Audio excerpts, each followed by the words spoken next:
Ready? Shabbat Shalom. Shabbat Shalom. Shabbat Shalom. Shabbat Shalom. Welcome, Isabel. Thank you. Isabel, Yeah. Isabel introduced herself to me, I think it was a couple of weeks ago. She was looking for Rabbi Percy. She comes from Lima, Peru, like our rabbi. Yes. Yes. Shabbat Shalom, everybody. Welcome. Shabbat Shalom. Shabbat Shalom. Thank you, Mauricio, for your message. You know, how often have we worked so hard at projects that we're absolutely convinced were the right thing to do, but maybe we haven't stopped to see very clearly why we're doing it, who we're doing it for, whether we really need to do it at all. So that was a good lesson right at the beginning that you had at the age of 14. God teaches us starting very young, we don't always pay attention. So does anybody have anything they would like to say about the message today?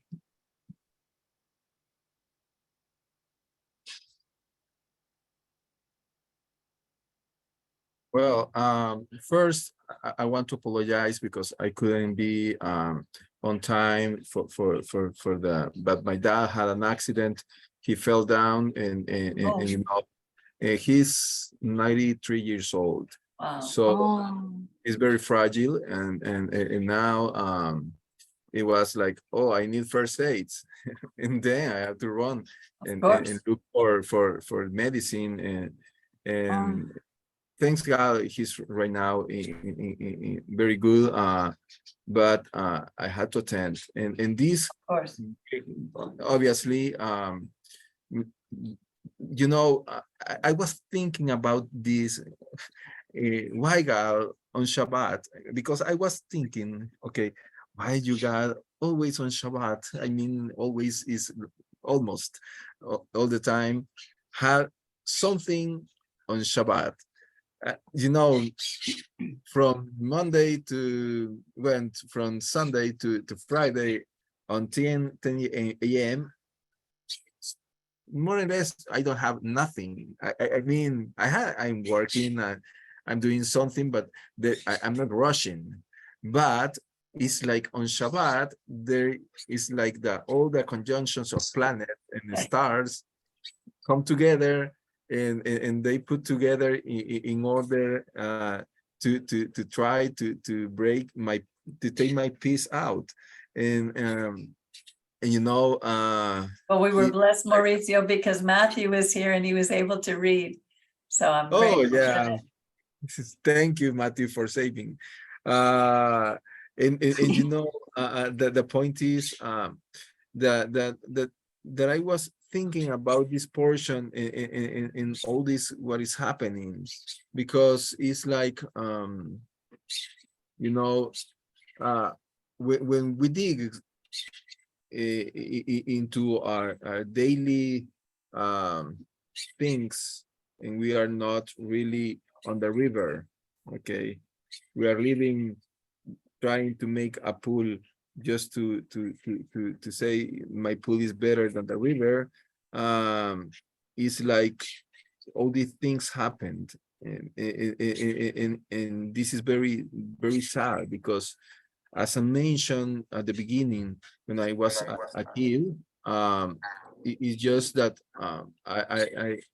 I start to dig and had a very hard work, okay, but at the end, why all this hard work is for? I mean, so because at the end, you know, you will go to the Sheol without any, to the grave without any possession, without any knowledge, without any garment, without anything.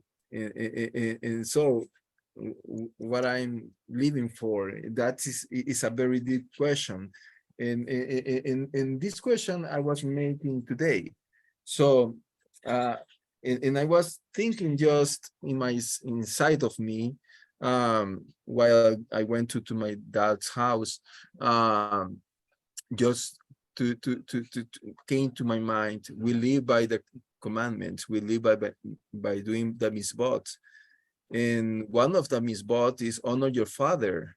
And it's like God is proving me. I don't know, or it's saying, He's okay, testing you. Yeah. Yeah. what is more important? Yes. Okay, Mauricio, Yeah, to honor and we father. have to examine each situation as it comes, Yeah. because I remember at the beginning with the congregation, when I would come religiously every Shabbat. I didn't want to miss a Shabbat. And my family, none of whom are believers, all of a sudden they started holding things on the Shabbat. They would say, come, let's go, I'll go out for lunch on Shabbat. They would never say Shabbat.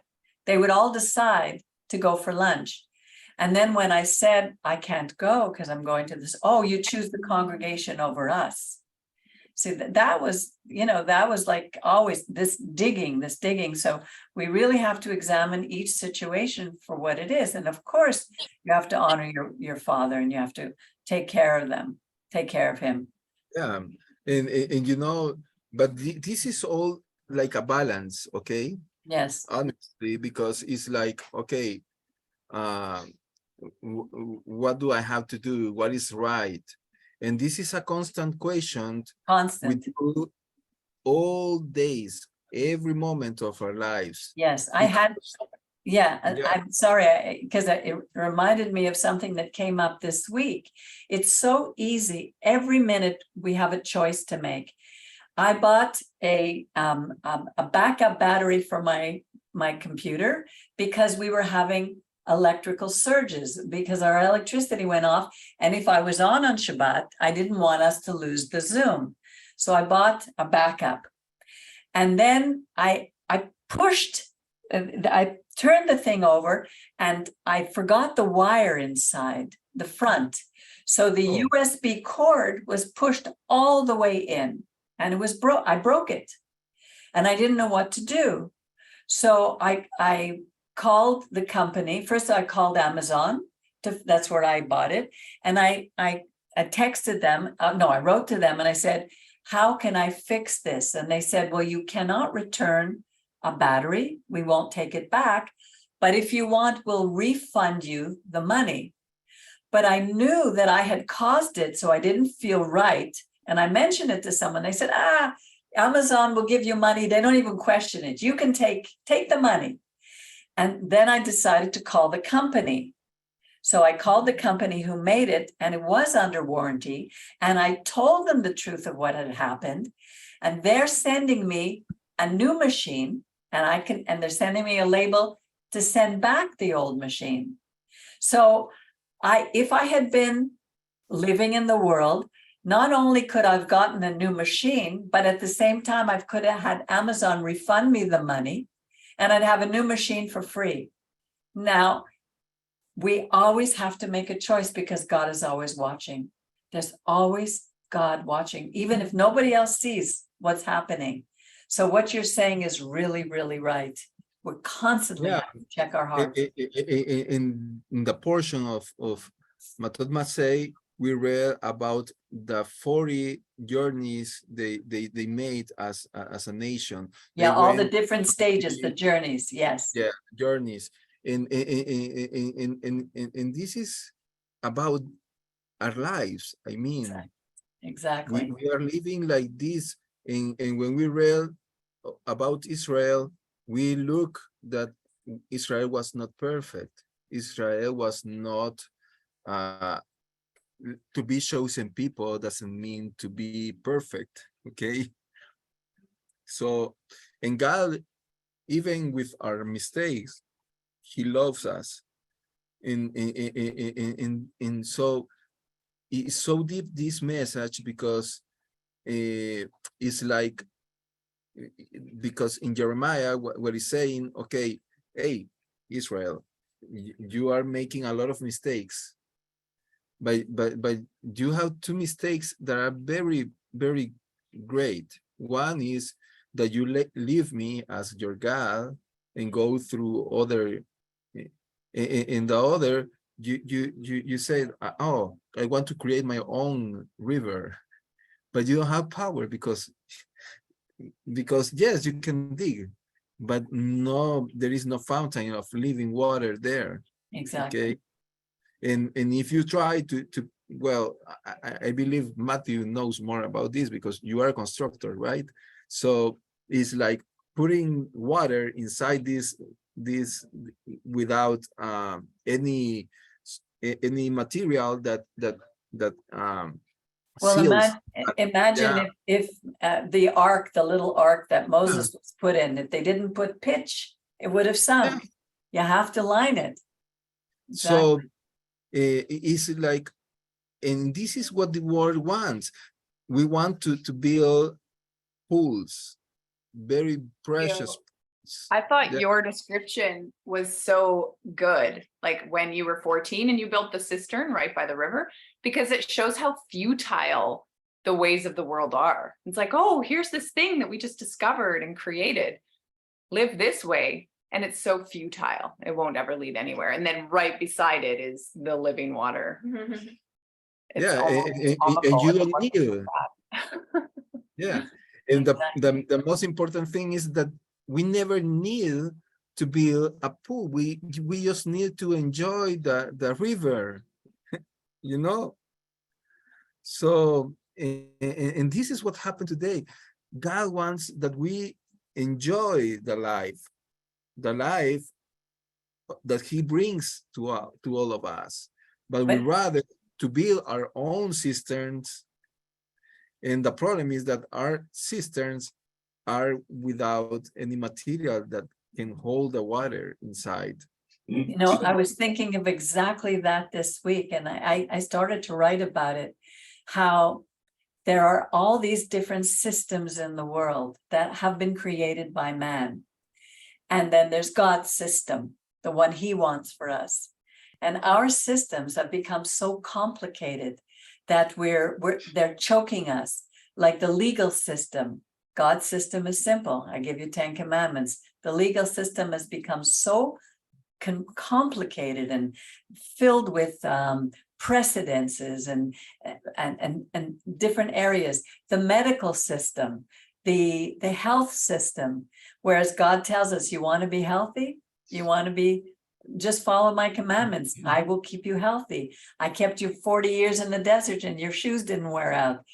His system is simple. He spoke to simple people, but every system creates its own jargon, its own words that only they can understand. Doesn't matter whether it's psychology or psychiatry. It's become so complicated that we forget the simple system that God gave us. What you're saying is so right on. Not only in the world of like the way you're talking about things, how we choose, we always make things complicated. But even like what you just said, Mauricio, the world is good. And God gave us this earth. It's a good earth. Even in that realm, sometimes with religious choices, religion with a quote, we think that we have to suffer to a certain extent. I mean, life itself, of course, there's suffering, but there's a kind of division between what's considered religious, or following God, and what isn't. And people say you almost can't have a good time when you're a religious person. I mean, it's the idea that the world is only tough, and yes, it's extremely tough. That goes without saying, but the world is a good world. It's a good world. It gives us water, and even I was listening to the radio the other day, and I don't know how much I believe this or not, but a scientist who studies the main subject they focus on is bumblebees. Bumblebees, the little furry, and they were doing experiments and kept doing it over and over again. And there's one activity specifically that they could not account for, because this specific activity, sometimes the similar activities lead to what they have to do with the flowers. It's very important. But this particular activity seemed to just be enjoyable. There seemed to be no other reason. And scientists don't usually say what I'm about to say, but this scientist believed that the bumblebees were playing. How does a bumblebee, but they believed that the bumblebee was playing, like that there's actually joy in this, just in this world. God gave us good things, you know? So sometimes well, I don't know how to put it, but the world is. You put it very well. Yeah, no, I'm just saying sometimes we make things too intense. Well, me, I know, where they shouldn't be. And because there's enough, as he said, sufficient unto the day is the tsuris thereof. Yeah, that's sort. Well, there's a difference also, I believe, between testing, being tested, and suffering. You know, when we're tested, God is allowing us to go through these things because he wants us to grow. When we're tested, we can't even begin to understand the depths of courage and strength that we have inside, that we would never know unless we were tested.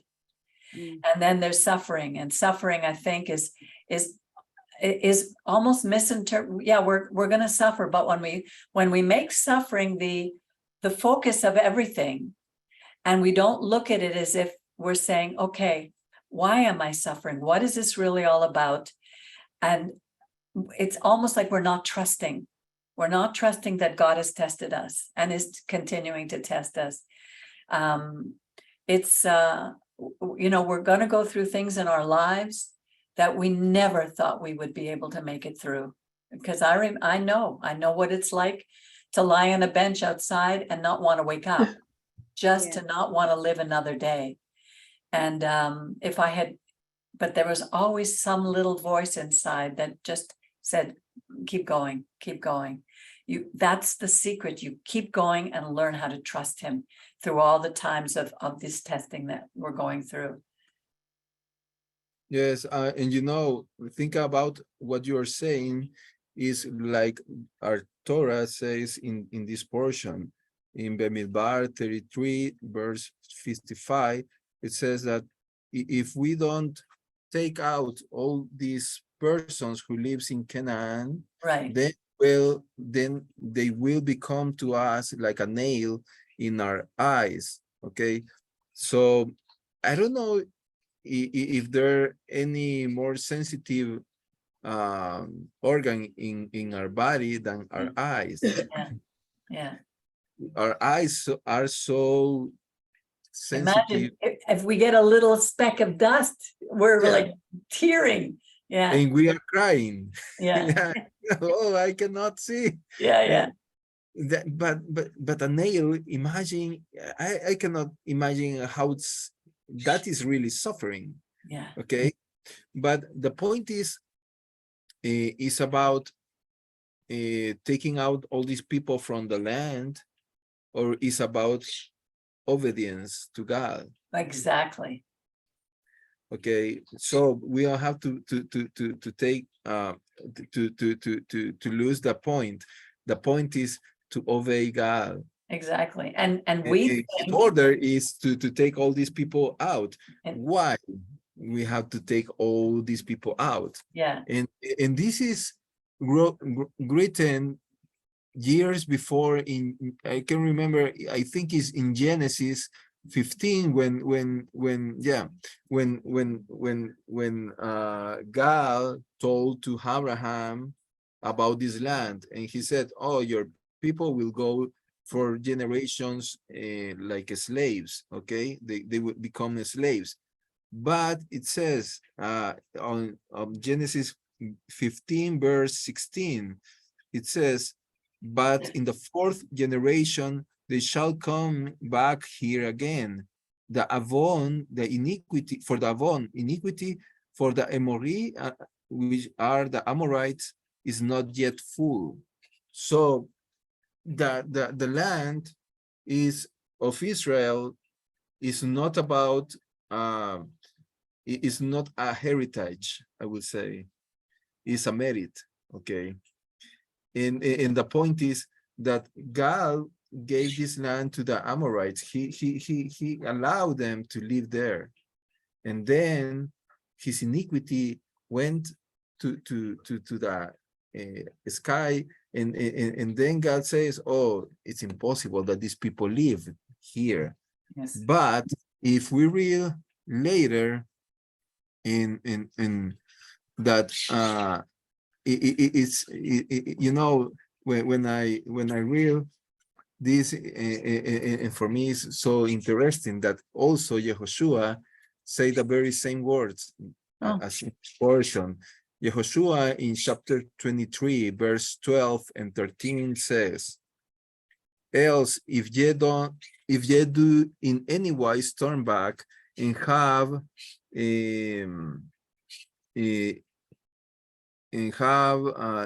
the vehicles, I don't know what is that. You said Joshua 12, verse 13? 12, yeah, 23 verse 12 Oh. and 13.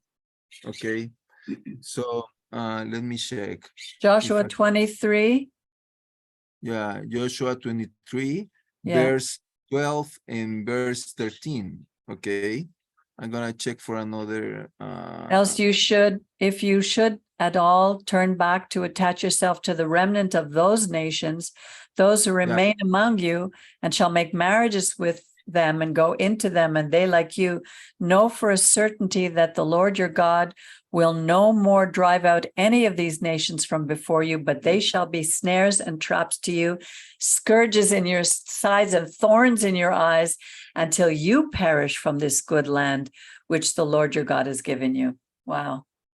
So it's the very same words that Moshe is just that Yehoshua is saying more things, because Right. you know, Moshe he was very direct, and Yehoshua is like more explaining people.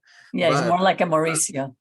yeah, it's more like Mauricio. Okay, and the point is that he is repeating to all these people, and it's not about how the world today is saying to Israel, you are an apartheid. It's not about that. No. Okay, because we are not racist, No. but we need to look for persons who have the same values as we do. Yeah. We have, and this is about yes, it's important to love everybody and do not hurt anybody, but Right. but another thing is to have intimacy with persons, and when you have intimacy, and I mean friendship, and living together and as community, whatever, it's very important that the rest of the people have your very same thoughts, because if not, then you start to take some of their ideas, and some ideas are not good or are against the Torah, and this is the problem. Then you start to your say, oh, it's very, what you are saying is very logical, but it's logical for what? And that is danger.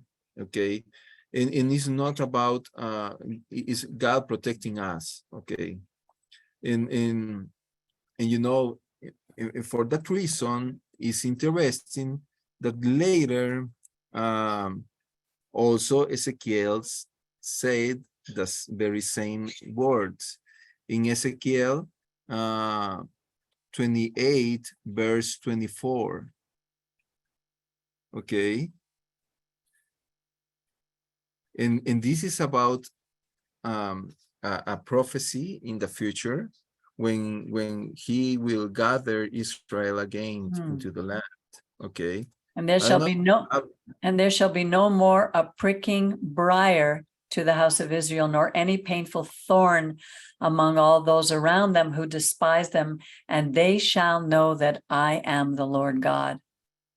yeah. Wow. So again is the very same idea. Okay, we decided to disobey God, and now he's saying, okay, you're not gonna suffer forever. Okay, Yeah. and the point is that is very interesting, that that also in Psalms 37:28 gives the price of living in the land of Israel. Psalms what? Psalms 37, sorry, verse 28, 29. Yeah, 29. The righteous shall inherit the land and dwell in it forever. Yeah, so to whom is the land? Who deserves Tzaddikim. the Tzaddikim? And who are the Tzaddikim? The ones who follow the Torah, Mhm, the commandments. That is a Tzaddikim. right. It's not about to be, I am the more purest person in the world. So Yeah. it's not about that. It's not.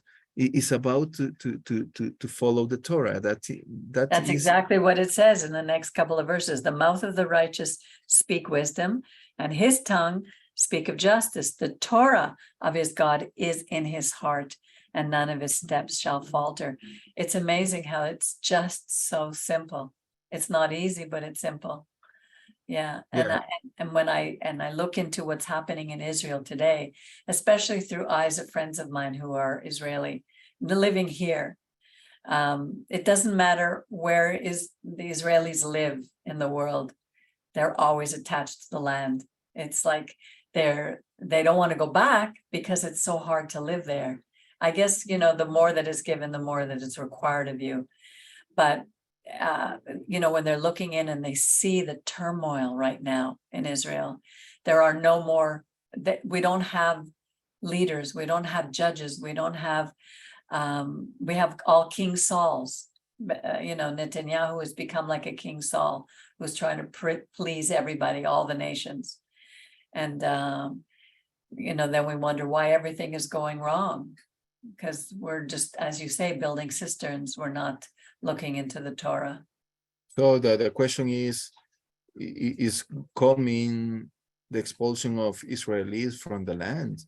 That's and you know, yes, God brought again all the Israelis to the land, but Is there another expulsion?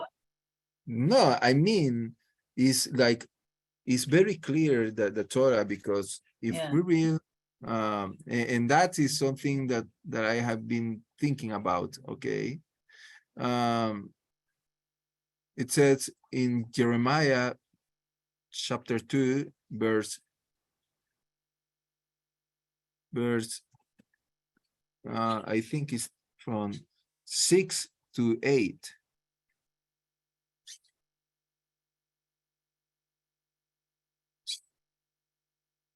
And they did not say, where is the Lord who brought us up out of the land of Egypt, who led us through the wilderness, through a land of deserts and of pits, through a land of drought and a shadow of death, through a land that no man passed through and where no man dwelt. I brought you into a plentiful country to eat its fruit and its goodness. When you entered, you defiled my land and made my heritage an abomination. Yeah, so that when you read this, is the very same question today. Yeah, Are Israelites defiling God's land today? yeah. You So cannot buy land in Israel. The you land cannot belongs to buy. God. You can only rent on it. Yeah, it's Yeah, true. you are living because you deserve to live there. Okay, Yeah. so And when we don't, he vomits us out. He expels. yes, Yeah. that's the point. In this week, I was hearing some speeches about some person in political world that they are saying, oh, it is very important to take out the Israelis from this land. Again, and people were asking, oh, where do you put all these Israelis? Okay, and he never responded that, but when I connected with this parasha, I was thinking about, oh, is Israel is living according to the Torah or not? Do they deserve the land? I hope they will, but because if we live under the commandments, then the protection of God is at all time with us. It says in the Torah, the eyes of the Lord is in the land forever, and he cares about us, and that's the point. So honestly, I've been thinking about this and you know, and also for our daily lives, because you know the point is, do we live according to the commandments or not? Because if not, if we don't take out the things that we have to take out, okay, that God says, oh, expulse all these things from your life, then they become to you as a nail. Right. And then you will be taking out from the land of Israel, or spiritually talking, okay? Right. And that's why some people, you know,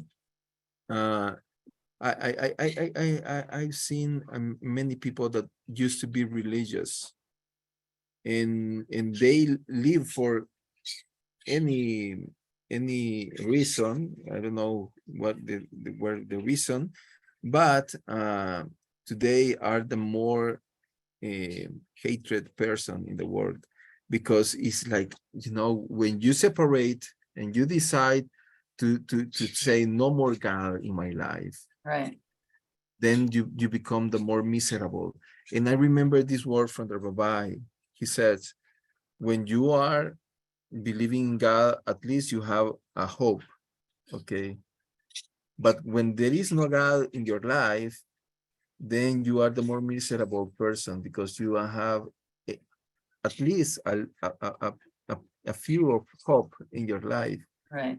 And when you have hope, and then you become so angry, so hating inside of you, and then you see these persons honestly like living every day with a nail in their eyes. So that's you just to think about this. Yeah, and we see that now. I mean, Miriam and I walk all over the city. Montreal has become like our little world. Instead of traveling to Greece, we go to the Greek section of Montreal. Instead of going to Italy, there's a place in Montreal called Little Italy. Yesterday we went far east, where we never go. There's a street in Montreal called Saint Lawrence, and it divides the city in half. And it was always everybody to the east of Saint Lawrence were French, and everybody to the west were English. And we know, I mean, it's becoming more intermingled, but we were all the way in the east. And we went because Miriam wanted to have a lamp fixed, and she found a place there. And we ended up under the Jacques Cartier Bridge, and then we decided to walk. And we walked through the gay village. There's a village that it's rainbow flags everywhere, and it's a place that's become very dangerous at night because there's so many drugs. And it's like, I felt like I was walking through Sodom and Gomorrah. It was like I didn't even recognize the city. It was part of our city. And I saw this man. He was standing in the middle of the street, and his eyes looked like wild, like he was absolutely insane, mad. You know, you couldn't approach him. And then another man came out of a church. He was wearing a turban and a long coat, and he was carrying, he waved at me with his stick. He says, I have a stick too. I have the one that Karina bought me when I was in Jasper, and I walk everywhere with this, and people call me Moses. So I get into a lot of conversations because of the stick. So I said to him, I have Moses' stick. He says, no, I do. And then he started telling us about the truth of the way the world is. The man was totally insane. There is so much insanity right now because it's almost like truth has left the planet. And so we walk along like little lights, speaking to whoever we can. It came to my mind a picture that you become a Jedi at that moment with the stick. That's it. Exactly. But you know what's also interesting about these walks? Yes, we meet, you know, we see we're in like in Babylon. I always say, welcome to Babylon. We're walking down. But aside from that, there's always some beacons of light, and then not coming from people who are necessarily believe like we do, or are Jewish or not Jewish, and they're not like that. But we've talked. Remember the Greek man? They've We went been to this touched. little sort of fast Yeah. food place, and we started to talk to this man, and he doesn't belong to a church or a synagogue or anything, but he started to talk about things that have changed his life. Right. And he had like the 10 Commandments in him, and he was talking, and there was such wisdom, and he believed in the Creator, but he just didn't formulate, he didn't have any form to it. And then he told us a story about where this little a fast food place was where we went in. It was because storming outside, that it was a tornado warning. So we went in here. He was telling us that there is a prostitute who, because that area was, an area of prostitutes also. This lady, prostitute, he would see her every now and then, and there was something about her that just, aside from she was very attractive, but aside from that, there was something he felt from her. And he went up to her and he just talked to her. And Peggy, do you remember what he said? It was very simple. That He said to something- her, every time I see you, I always wonder, why is it that even though you're in a profession that is so impossible, so difficult, you always look happy. You always Yeah, that's right. like have a smile on your face. And then he Yeah. said, and then she just disappeared. He didn't know where she No, was. no, but after, oh yeah. And but a year it's later, important what she said to that, she said. that's when she came back. No, she came back because of, no, she's, first, this is the way I understood. Okay. She said to him, she was very, very, very moved. She says, nobody in my life has ever said anything good about me. And she was very moved. She says, nobody. And she was very moved. Anyway, they parted ways, and I don't know how long it A was. year later, she came back. Months. And he always kept his eye open. Either he owned this little restaurant or he ran it, but he was there, and he would always keep his eyes out for this woman. And then months later, she comes in, and maybe she'd lost weight or whatever it was, but he didn't No, recognize she was her. dressed all differently. She was She was dressed dressed normally. differently. Yeah. She comes up to him. She's looking at him, and inside he was He saying, didn't "Oh, remember her. she's coming." No, she said, Yeah. she's coming to me. This woman's coming to me. She comes to him, and she goes like this, and she gives him a hug, and they start to talk, and she tells him who she is and how that one nice thing that he said changed her life. Yeah. She's no longer a prostitute, whatever. Yeah. But so there are little beacons of all over the city, even in the midst of Babylon. Yeah. We don't know what one kind word from us, or it's just something, and it's not us. We don't even know half the time what's going to light up somebody else's life. We just don't know, because it's not us. It's God shining through us. It's like Yeshua said, don't hide your light under a barrel, but let everybody see your light, so you can, you glorify your good works, glorify God who's in heaven.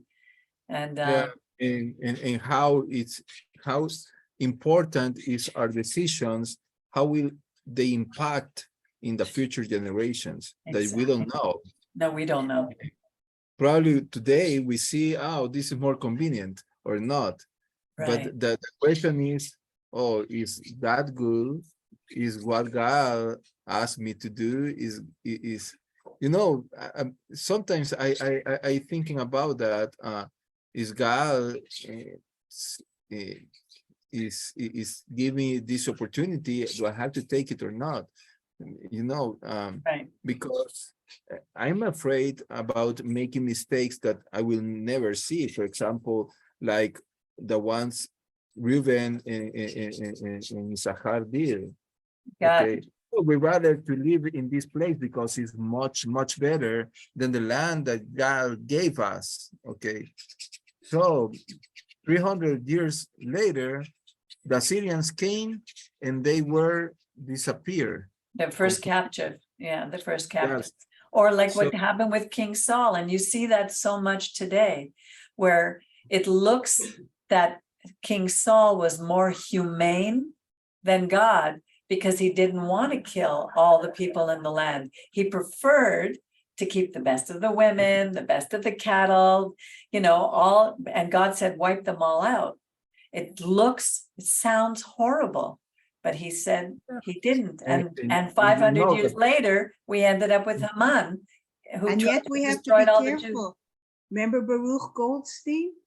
We have to be careful both ways.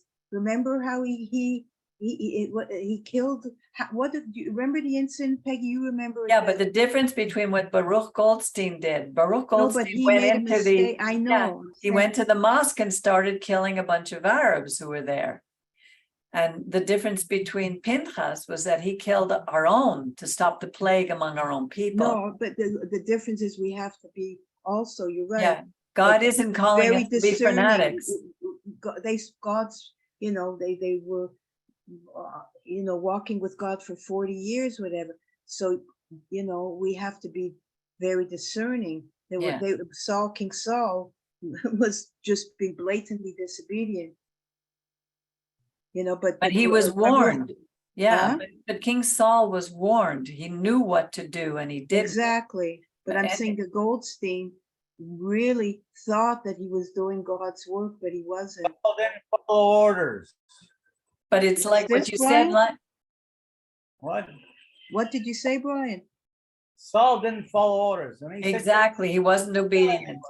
Exactly, but it's like what you said last week with Pinchas. He could have gone to taken these two young people to the Bet Din, to the judges, and had them judged, and then they would have been stoned to death for their rebellion, which is what the Torah said to do. But he didn't, because he had the soul of the Levite, which is why he was given the Brit Shalom. I love that idea. A pact is something that you must keep, and it takes work to keep a pact. And that's what he would have to do, keep that pact of peace. And which is probably why he didn't do anything later on with Jephthah, like you were saying. Yeah, and just to close on this idea is, I remember when I was killed, I was 12 years old. I remember I have a best friend. Okay, he was like my pal. Okay, and we were playing together, and we were at the same school, the same grade. And I remember that my dad saw something on him that he said, "Oh, you don't have to have this friend. It's not good for you." Because yeah, he was I would say more menace, Discerning, maybe he, yeah, he was understood. discerning. He Yeah. understood that was not good something about this guy. Right. Okay, so I remember the whole night I was like, what do I have to do? Do I have to follow my father orders because it's my pal? I mean, is my friend. And I remember next day I went to my friend and I said, okay, I love you a lot. Okay, you are a very good friend to me, but my dad just asked me to separate our friendship, and I don't want to I want to face to you because I have to obey my dad. Okay, it was a very hard decision for me at that moment. I mean, 12 years old, you are in the mix of being a kid and being a young people, and I remember he said, "Oh, okay, that's good." And I thought he will cry or do something, but he didn't. He was like, it's okay. For different reasons, we separate, and then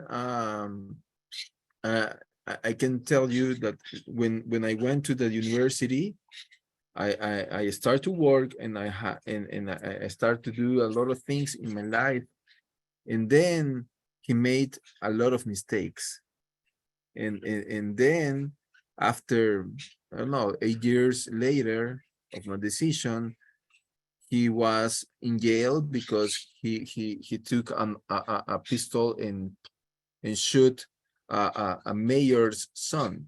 Okay, Wow. so it was a mistake. Honestly, he didn't want to kill him, but was an accident. But why you are playing with a pistol in a house, Right. and he had to pay, and he crashed a car, and in a lot of things, and then I realized 8 years later that decision of separating myself from this pal was good, and it was a reward to me to separate, to obey. Right. Sometimes God asks to us, hey, separate from this person, from this neighbor, from this pal. And you know, in the short time, we see, oh, it's so hard, it's so stress, is so painful, but in the future, we will see the fruits, especially with the kids. And Okay. guaranteed it was not easy for your father to tell you that either. It's very hard for us as parents to tell our children to do certain things because, you know, nobody asked us to be their friend. When I was young and I had my kids were young, I was my kid's friend. Everybody loved coming to my house because I was so lenient. They could do anything. But later on, and I remember my younger daughter, started to go out with somebody, and she wanted to bring him to my house. And she showed me his picture, she showed me his life, and I said to her, he's not for you, and I don't want to meet him. She thought this was the worst thing in the world. But I remember my father telling me about my ex-husband, he's not for you, don't go out with him. And I was 18, so of course I knew more than my father, and I didn't listen. But today I know that I should have listened to him. And so my daughter didn't listen to me, but a few months later, wasn't that long after, she saw him walking down the street with another girl on his arm. And she said to me, I think you were right, Mommy. You know, it's hard because we want to be the friend for our kid. We want them to love us, but it's not what God is calling us to do. He wants us, we need to be strong, and it's not easy. Yeah. Well, a lot of food for thought today. Yes, Brian? The Hollies, Matthew and Holly. Yeah. That young girl, you're mute now. Who's that young girl that was sitting beside you? That's our oldest child. Her name's Caitlin. She just turned 7. What did you say, Brian? She's the oldest child because my mother's sister was the oldest child in her family. Before they had one, there was my mother's older sister, my mother, and her younger sister. And then Michael, who's turned out to be a happy guy. Yeah, well, it looked like he said he turned out to be a happy guy. He was gay. Oh, a happy. He was a happy guy. That's the end of the family name for that The end name. of The name of the family name. Well, Sure. yeah, it was nice to see the kids. They're growing up so fast. I don't even recognize the little ones anymore. I know. Well, it was so nice to Amen. be here. And so much of what was said, we apply to what we're going through and learning, and it all correlates really, really well. So I it was know. really good. Your oldest daughter? What did you say, What- Brian? What's the name of your oldest daughter? It's Caitlin. Caitlin. Caitlin, yes. Yeah. She wears Ponytails. Yeah, she has braids. Those were braids, yeah. Yeah, Looks like Wendy's girl. Yeah, Wendy. She loves Wendy's. Yeah. Well, what you're saying, Peggy, about parenting, it is so true. Matthew's brother was just here and he is so good with parenting and working with kids. They work with special needs kids a lot. And he was telling me, like, if a child is healthy, hasn't had, early trauma or neglect or anything, they have a healthy home life, you're actually doing them a disservice by giving them too many choices and not enough structure, because you're not training them to have self-control. right. And if a person doesn't have self-control, they can't do anything, really. Like he made this little pyramid, and self-control is the bottom, that's the foundation. And then comes respect, and then comes responsibilities.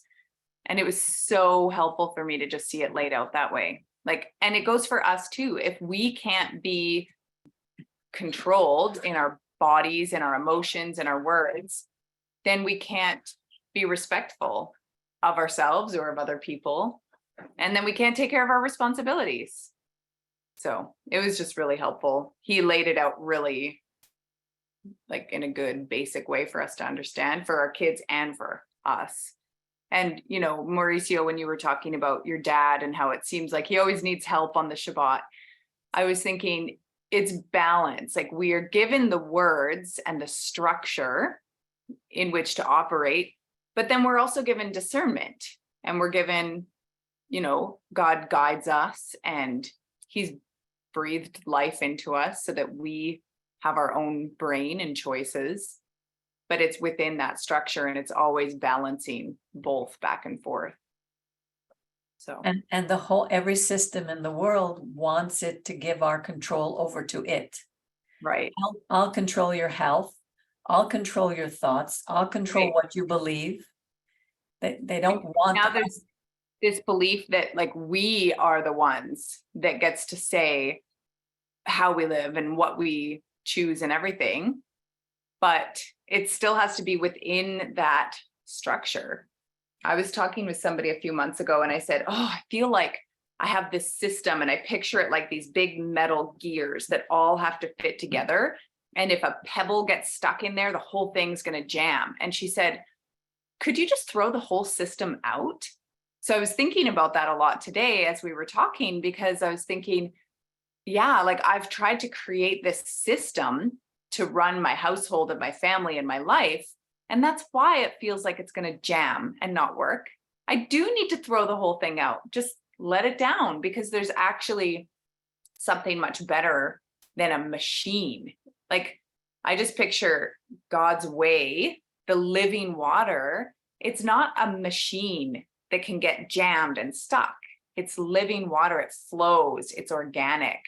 We hear ideas and inspiration, and, like, I don't know, like, when you hear the Torah portion and then you start understanding what that means for your life, it's like you digest that in your brain and in your spirit, and it becomes part of you. It's an organic process. It's not a machine. It's really beautiful. Does that make sense? Totally. Totally. And Yeah. in fact, every system that God created, the animals, the plants,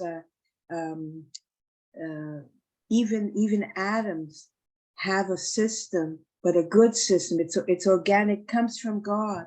Yeah. It's like sometimes you'll see. I remember I was walking with a friend, and we saw somebody was like hitting their dog or whatever. She ran up to them and was yelling, and she was saying, because she has, her son and her, like, really take care of lots of, they have lots of pets, and even an animal, there's a way of giving them limits, which is, I believe, from God, that they respond to it. Even an animal, a human, we all that we all have, we need a system that, but it's from God. Yeah. God gives everything in the world has a system. It has order and it's Order, balanced, yeah, it has order an balance. order and Because the way it works. if you go too Even the far, water in the cistern, I mean, you got it from living waters and it would have flowed right into, because it was an area you had made and it was, would have, the waters would have flowed in there. yeah. And if you have, if you try to control too much also with your children, where everything is, all their time is controlled. Yeah. And you don't allow them to make choices, and you don't allow them to understand that they have the capacity to make the right decisions. And we have to allow them to make wrong decisions. Yeah. Because if we don't, they'll never understand the consequences of their actions. And if they, like right now, when children are small or young, the consequences are small. But like, I didn't have that at home because I had no guidance. And so later on, the choices that I made, the consequences were huge. Not only did it destroy my life, but those around me. So we have to set that up with them when they're young, to learn that there are consequences and allow them to experience the consequences of their mistakes. That is so important. You know, these helicopter moms of today are it's just too much. But it's also a more dangerous world. So we have to have balance. Yeah. I was thinking this week about this, what you're talking with Evelyn. And she said to me, why today kids are more rebellious or are more like, questioning your orders. I don't know if your kids are like that, but mine, honestly, I said, no, don't do that. And they said, it's not like, okay, I won't do that. No, he said, why? Is the first word that come from out. And I was thinking about that, and I said, it's easy. 100 years ago, the question to any word in your mouth was a punishment, okay? And there was not information. Today, we're living to another Totally opposite. world, completely different, because today is the information Era. it's available to the kids, and they are questioning if what you're saying is true or not. For example, when I said this word, for example, I said in a Spanish word, which is very is not used usually in a daily basis used. Okay, my kids go to the dictionary and look for the meaning of the word, and sometimes they came to me and correct me. Hey, Dad, you use this word and it's not the right one. Okay. And it's because today we are living in a world that is very have information, and all this information they need, they have to learn how to process all the information. Okay. But the point is about not more about self-control, is about take the right decisions. That's it's good to have because the Torah is continually saying, okay, you have to live, and your decision is to live. Okay. And because by the commandments you will live. Okay. It says so. And now the point for me is about, is your choice will bring you life or not. For example, yesterday we were talking with Evelyn about some situation at her work. She works at the government. And in the government, there are a huge of people inside of the building. And the problem is that all these people in the building, they have a lot of Lashon Hara. They come to Evelyn's desk and you know what these people did, and you know what these people is talking about behind your back, and things like that, and things that are not so good. and I said to her, okay, put Stop. yeah, in your computer. It said, if you will tell me will be fruitful or will make me a better person, then you talk. If what you're talking will help another people, then tell to me. And so when everybody comes to disturb you, so just point what is written and ask them, because you know the Lashon Hara is a very dangerous sin, because sometimes you don't know, you need to know. Okay, it's like something that comes from you, but the worst thing is that destroys everybody. So and for that reason, I was thinking about what Holly said, and also you said, is about, yes, to have control, but it is like, if we combine this with our rabbis teaching, is about to make right decisions, to take and assume responsibility. Yeah. And yes, I'm agree with you. We have to let them to make failures, okay?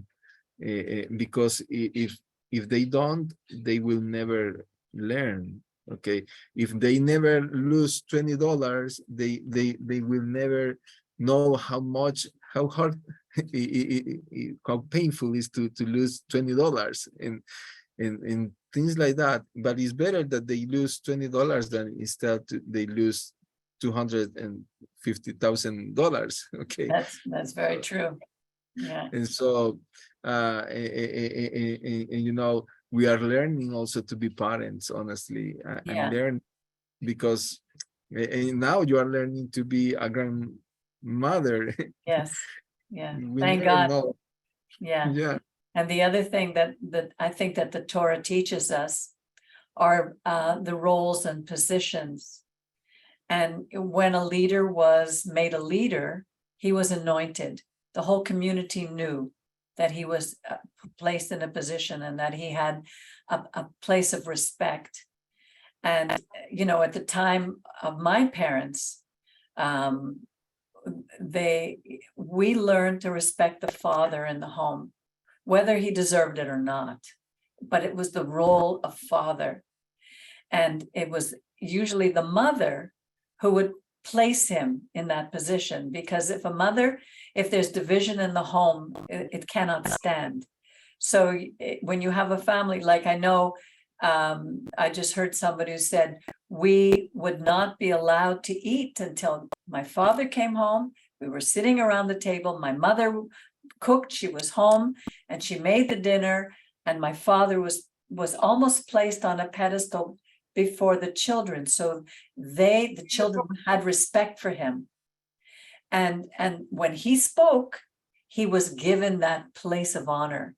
And then as the generations went down, less and less and less. Even when my kids were in school, no longer did they call their teacher in school Miss or Mrs.